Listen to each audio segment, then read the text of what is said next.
18장을 지원을 해야 되죠. 18장이랑 20장 내용이 똑같습니다. 그래서 이 20장에서 이 부분을 하겠습니다.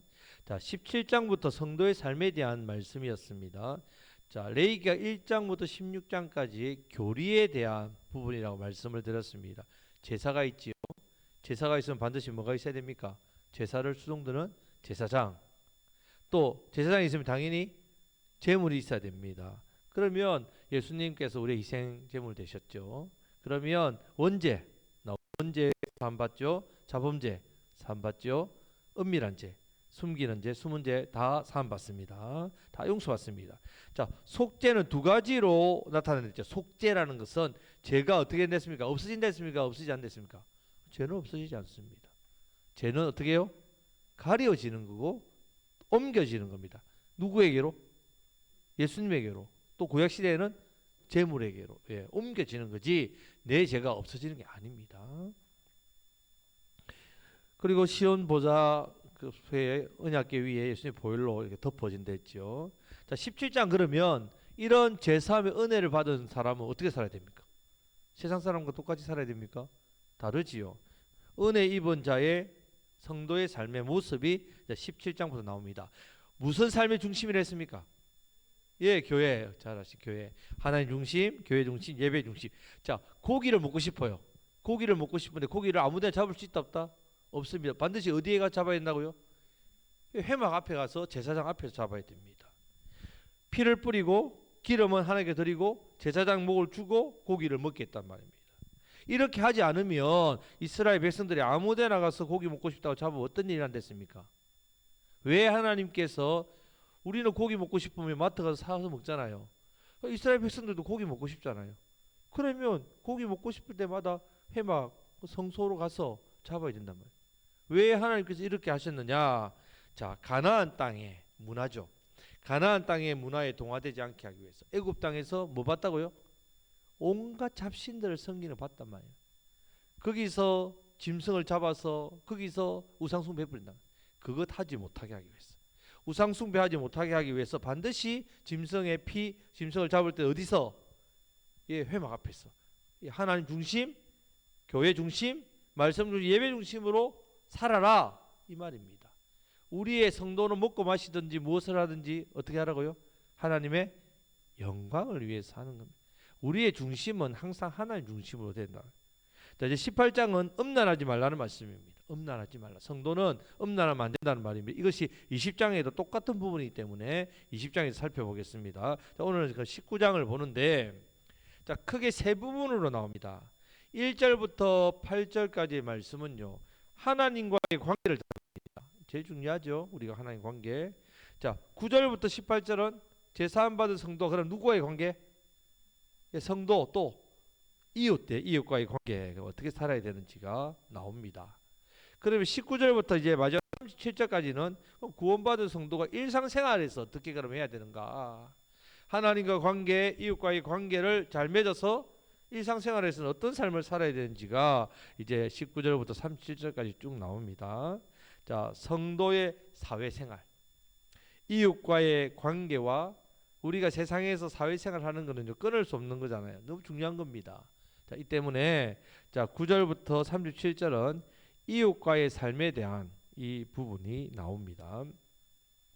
자, 이웃과의 삶도 1절에서 8절 말씀에 보면 하나님과의 관계와 연결되죠.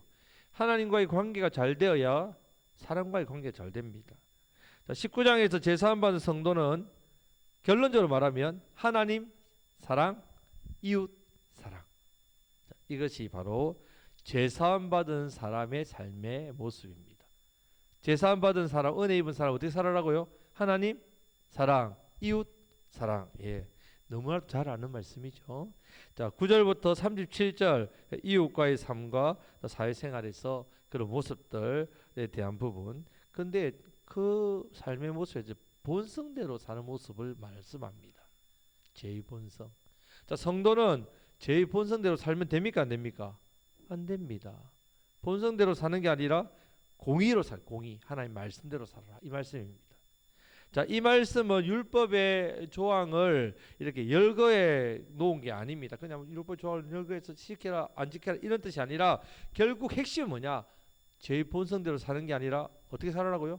하나님의 말씀대로 살아라. 이것이 바로 제사함 받은 성도의 삶의 모습입니다. 여러분들이 세상의 많은 문제들과 선택과 일들과 관계와 너무 많지 않습니까? 그 일일이 성경에서 이렇게 해라 저렇게 해라 이렇게 해라 저렇게 해라 말씀하지 않습니다. 근본 뭐라고요? 예, 말씀대로 내 제 본성대로 살면 안 됩니다. 이웃을 사랑합니다. 그건 죄예요. 왜 죄입니까? 죄의 본성대로 사랑하니까.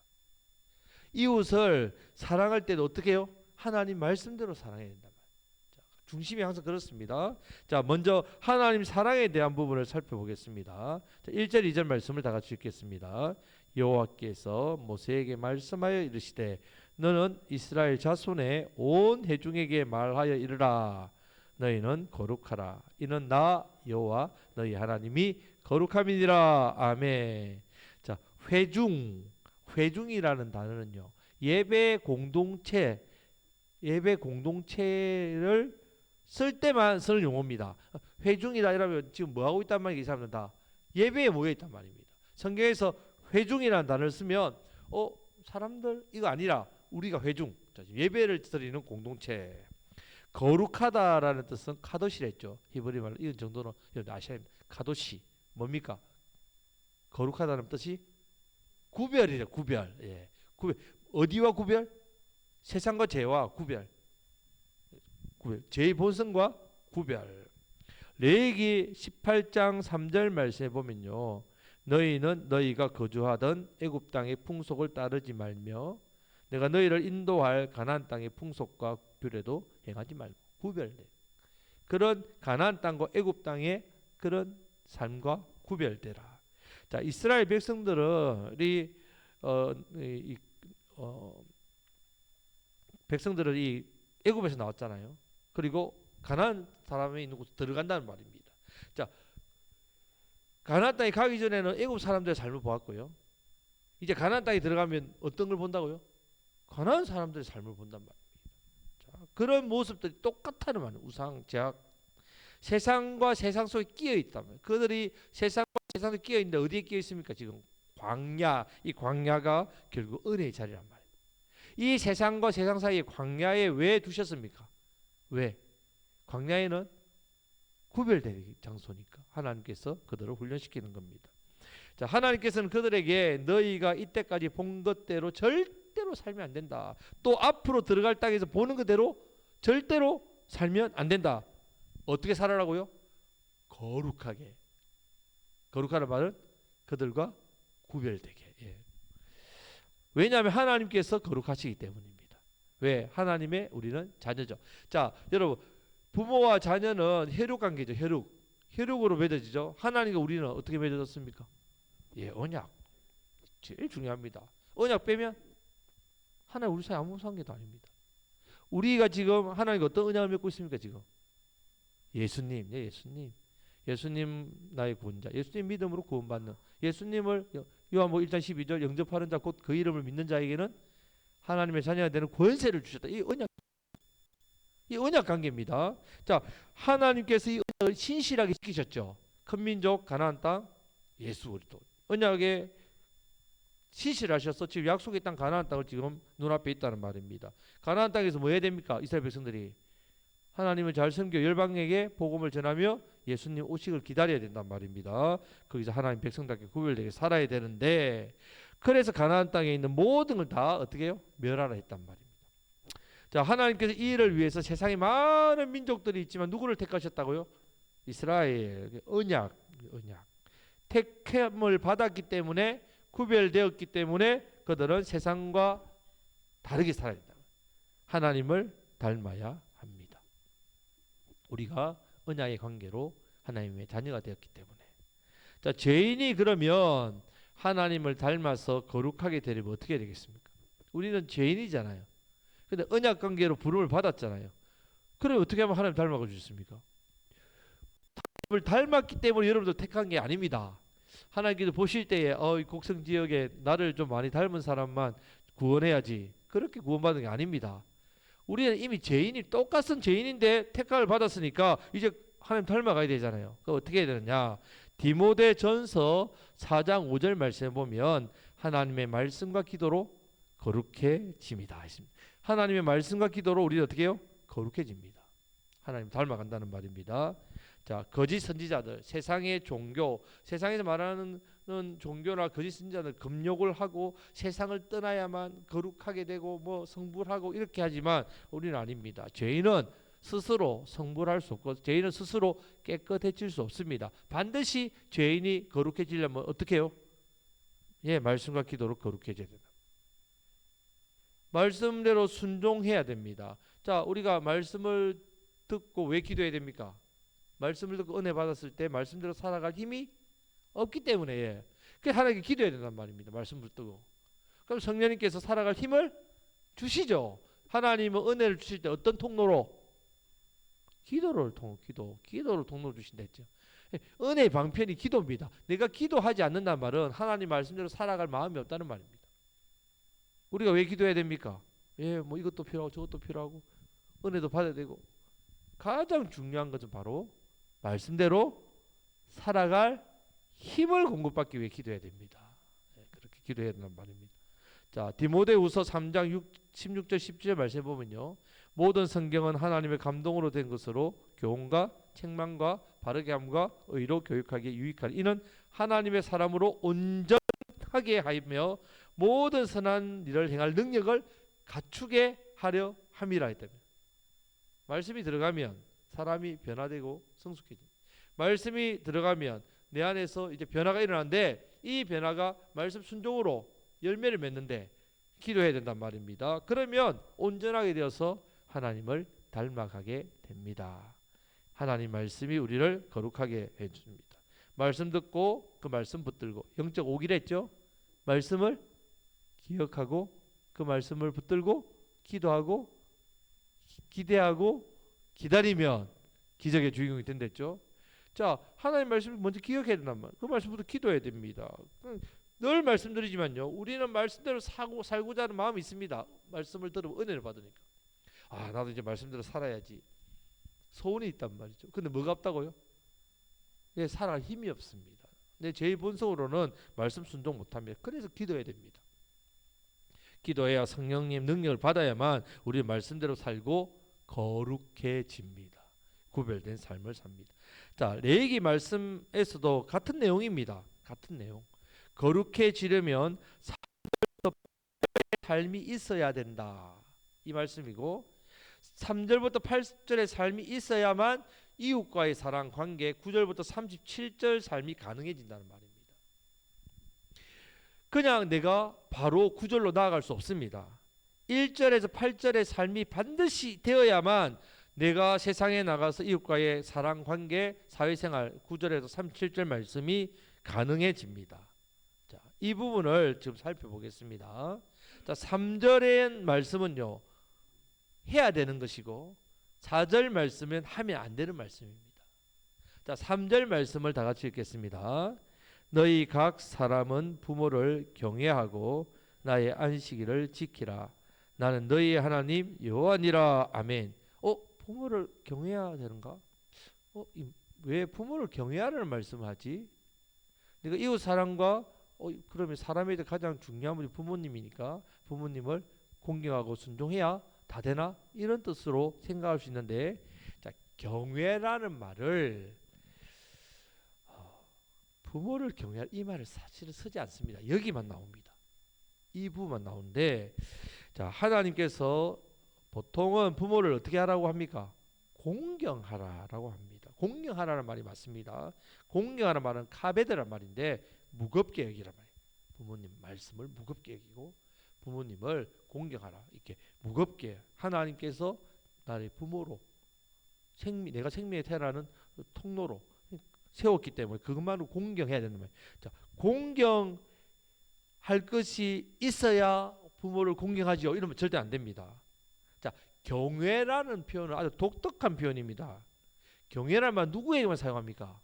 하나님께만 사용합니다. 두려워하며 섬긴다는 뜻이에요. 하나님께만 쓰는 말을 왜 오늘 이 부분에서 유일하게 부모를 경외하라라고 가르치냐면요. 이것은 부모를 하나님처럼 받들어 모시라는 그런 의미가 아니라 여기서 이 말씀을 사용할 의미가 있습니다. 이유가 있습니다. 자, 이스라엘 백성들이 애굽의 풍속, 가나안 땅의 풍속 이걸 쫓지 말고 거룩해지려면 반드시 뭐가 있어야 된다고요? 하나님의 말씀이 있어야죠. 애굽의 풍속 쫓지 않고 가나안 풍속 쫓지 않으면 그래서 하나님이 이스라엘 백성들에게 뭘 줬습니까? 율법을 줬죠. 율법 10계명 율법을 줬다면 이 말씀이 있어야 됩니다. 그럼 말씀대로 살면 거룩해지죠. 이 말씀을 누가 줍니까? 하나님 직접 줍니까? 백성들에게? 지금 누가 주고 있습니까? 누구한테 줍니까? 모세에게 주죠. 자, 지금 모세에게 줍니다. 시내산에서 모세가 이스라엘 백성들에게 말씀을 선포하죠. 반포합니다. 온 이스라엘 백성들이 다 나와서 말씀을 들었을까요? 그럼 누가 왔을까요? 누가만 나왔을까요? 각 대표. 어떤 대표? 지파? 각 가정의 남자 대표다. 가정마다 가정의 대표자만 나온다. 남자만 나옵니다. 가정의 대표자만 간다. 그러면 이 가정의 대표자가 모세를 통해서 말씀을 들으면 이 말씀으로 뭐 해야 된다고요? 가정의 말씀을 이끌어 나가는 책임이 있다는 말입니다. 그 일을 담당할 자 신명기 6장에 보면요. 말씀은 그 말씀을 보면 모든 사람이 들을 수 있는 말씀이 아닙니다. 사람 많지요. 지금 마이크 없지요. 시설 없지요. 그 200만이나 되는 그 많은 사람이 어떻게 다 듣겠습니까? 신명기 6장 5절에서 9절 말씀 보면 여러분 잘 아는 말씀입니다. 너는 마음을 다하고 뜻을 다하고 힘을 다하여 내 하나님 여호와를 사랑하라. 오늘 내가 내게 명하는 이 말씀을 너는 마음에 새기고 내 자녀에게 부지런히 가르치며 집에 앉아 있을 때든지 길을 갈 때든지 누워 있을 때든지 일어날 때든지 이 말씀을 강론할 것이며 너는 또 그것을 내 손목에 메어 기호로 삼으며 내 미간에 붙여 표로 삼고 또 내 집 문설주와 바깥문에 기록할지니라. 누가 합니까? 이를 가장이 한다는 말이에요. 가장이 한다. 가장 부모가 한다. 부모. 그래서 이 부모를 어떻게 하라고요? 경외하라는 말입니다. 그래서 유일하게 여기 이 부분을 쓰는 겁니다. 부모를 어떤 인간적인 부모로 공경하는 뜻이 아니라 이 부모가 뭘 해주는 사람이니까 예, 말씀을 들어야 애굽 풍속도 안 쫓고 가나안 풍속도 안 쫓고 하나님을 닮아가는 거룩한 백성이 되기 때문에 그래서 이 사명을 줬다는 말입니다. 하나님 말씀을 가르칠 수 있는 모든 기회와 환경 여건들을 만들도록 했다는 말입니다. 말씀대로 사는 표시를 집에서부터 내도록 했다는 말입니다. 먼저 부모가 말씀대로 살고 에베소서 6장 1절 4절 말씀에 보면요. 이 부모는 모든 자손에게 말씀을 가르쳐야 될 사명이 있다는 말. 사명. 자손들에게 말씀을 가르치려면 당연히 이 부모의 권위가 어떻게 됩니까? 자녀에게. 예, 세워져야 돼. 인정받아야 돼. 그래서 하나님께서 경외하라는 것이고 부모를 공경하고 순종하라. 그렇게 말씀합니다. 부모는 자녀에게 자신이 이루고 싶은 꿈을 자녀에게 내가 못다한 꿈이 있어. 내가 말이야 좋은 대학에 가서 좋은 직장에 가고 싶은데 내가 네 일을 통해서 이 일을 이루고 싶어서 밤낮 입을 거 먹을 거 아껴서 자녀 대학 보내고 저희 부모들이 다 그랬죠. 부모의 소원을 자녀에게 각인시키는 그렇게 하는 게 부모가 아니란 말입니다. 부모가 뭐라고요? 말씀으로 지도하는 일입니다. 부모의 어떤 것을 이루기 위해서 그 소원, 그 자녀를 통하여 영광, 자녀를 통하여 자신의 인생에 뭔가 그걸 위해서 자녀를 양육하는 것이 아니라 반드시 말씀으로 지도해야 됩니다. 하나님께서 그 사명이 부모에게 있기 때문에 이 부모의 위치를 어디까지 올려놨다고요? 하나님 위치까지 올려놓은 겁니다. 경외하라. 부모에게 하나님의 권위처럼 부모를 야래, 이 경외입니다. 경외하라 가르칩니다. 가정의 남편의 특권 말씀대로 먼저 살고 가정을 이끌어 나가는 그 조건이 있기 때문에 하나님의 권위를 그 가장에게 부모에게 하나님께서 올려놓으신 겁니다. 그냥 경외하라는 뜻이 아닙니다. 이 부분에서 부모된 우리가 사명을 받았습니다. 우리 또한 말씀과 기도로 거룩해집니다. 내가 먼저 말씀과 기도로 거룩해져야 된다는 사실을 기억하심으로 우리가 은혜 받은 사람, 제사함 받은 사람으로서 하나님을 더 닮아가시기를 주님의 이름으로 축복합니다. 아멘. 자, 두 번째는 무엇을 지키라고요? 안식일을 지키라 했습니다. 자, 이 안식일을 지키는 근거가 달라집니다. 자, 출애굽기 20장에서 안식일에 대한 말씀이 있습니다. 예배를 드리겠습니다. 안식일에 예배를 드리겠단 말이에요. 자, 창세기 2장 1절에 3절에서 안식일이 제일 먼저 나오죠. 그때 안식일 법이 나옵니다. 하나님께서 제6일 창조를 마치시고 7일째 뭐 하셨다고요? 안식하셨죠. 왜 하나님 안식하셨습니까? 애들 다 만드셨으니까. 안식, 쉼이란 말이죠. 쉼. 자, 하나님께서 이 안식에 아담과 하와를 초청해서 불렀습니다. 그리고 복을 주셨습니다. 이 안식에 이러한 쉼과 회복과 은혜의 복을 주셨단 말입니다. 자, 하지만 창세기 3장 이후에 인간이 범죄하고 나서 이 안식이 어떻게 됩니까? 사라져 버립니다. 자, 가인 뭐 자손들 완전히 대충 이제 하나님 섬기지 않지요. 창세기 3장 15절에서 예수 그리스도의 계보를 주시면서 이 예배를 말씀하시. 그때부터 예배, 이 예배의 안식으로 이제 애굽에서 예배 없이 살았지요. 이스라엘 백성들이 예배 없이 살다가 출애굽하고 나서 신명기 5장에 보면 이제 안식이 그때 나옵니다. 그리고 안식과 함께 뭐가 나오냐? 십계명이 나옵니다. 자, 5장 12절에서 이 안식일을 말하면서 이는 너희를 애굽 땅 종되었던 곳에서 인도하여 낸 나 여호와가 십계명을 주죠. 자, 인도해 냈다, 구원했다는 말입니다. 그럼 이제 안식일은 개념이 어떻게 달라졌다고요? 창세기 안식은 쉼의 안식이고 이제 타락한 인간에게 다시 하나님의 안식일을 만드신 근거는 뭘로 바뀌었다고요? 구원으로 바뀌었다. 구원받은 백성이 하나님 창조주 하나님을 어떻게 해요? 예배하는 안식으로 바뀌었다는 말입니다. 이제는 우리 이스라엘 백성들이 하나님 앞에 나와 이 안식일에 예배할 때에 하나님께서 복을 주시기로 정하셨다는 말입니다. 하나님 백성만 누리는 안식입니다. 타락하기 전에는 모든 사람이 다 누리는 안식이 타락한 인간이 이제는 누구만 이 안식을 누린다고 이제 하나님 백성만 누립니다. 예배 자리에 있으면 누립니다. 아모스 8장 5절 말씀에 보면요. 너희가 이르기를 월삭이 언제 지나서 우리가 곡식을 팔며 안식일이 언제 지나서 우리가 밀을 내게 할고 에바를 작게 하고 세계를 크게 하여 거짓 저울로 속이. 뭐냐면 안식일에는 장사 못하니까 빨리 안식 지나서 사람들 속여 먹고 내 돈 벌어야지. 이렇게 생각했단 말이에요. 자, 이런 이스라엘 백성들 안식에 대한 복을 받을 수 있습니까? 없습니까? 없지요.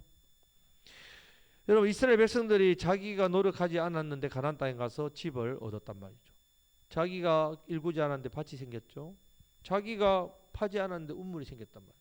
다 하나님 다 주신 복인데 돈벌이의 돈맛을 알고 나니까 하나님도 없고 구원받은 백성의 삶도 없고 안식일도 없어져 버렸단 말이에요.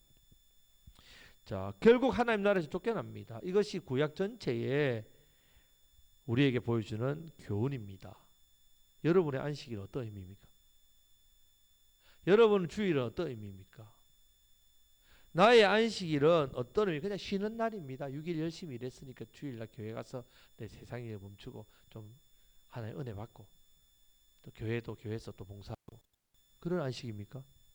여러분들에게 있어서 주일은 어떤 의미입니까? 생각하셔야 돼요. 창조의 안식이 아닙니다. 창조의 안식이 아닙니다.